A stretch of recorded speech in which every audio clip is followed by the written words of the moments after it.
Well, now to your health. Recommendations for kids with autism is to start therapy as early as possible. The gold standard is ABA, which can begin as young as 2 years old. The problem is it sometimes takes until the child is school age to get a diagnosis. Health reporter Aida Hernandez is here to explain how some parents are working around that. Haley? Yeah, some of the big-name pediatric organizations in our area have a 2-year wait list to get a diagnosis. And so if you don't recognize the symptoms until 2 years old, you're not getting diagnosed until 4 years old and therefore missing out on getting treated early. So one local mom has taken the issue into her own hands.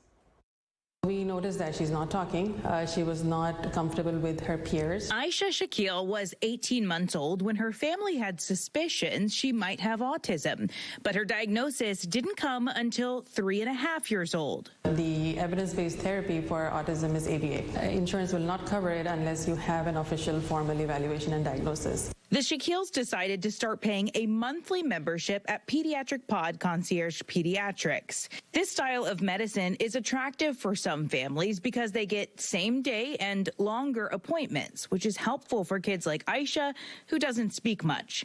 And they have direct access to their doctor all the time.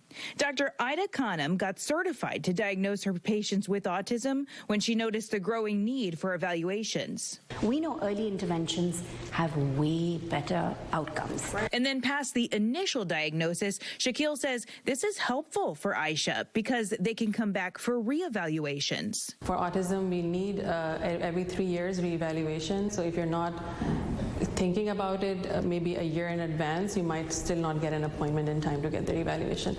And if you don't get a reevaluation in time, your insurance coverage might lapse and they would require everything to be done from scratch. For the evaluation, Dr. Khanum looks at talking, repetitive or restrictive behaviors, not making eye contact, and whether the patient avoids playing with others. Families can call in and we can schedule them out as early as 2 weeks out.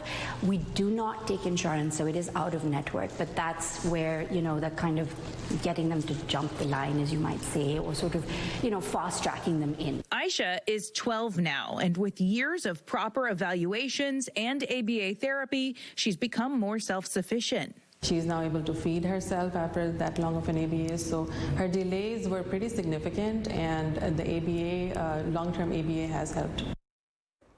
So the average cost of an autism diagnosis can cost up to a couple $1,000s. Dr. Khanum always keeps her cost at around $1,500. Okay, so Haley, can any primary doctor do the evaluation?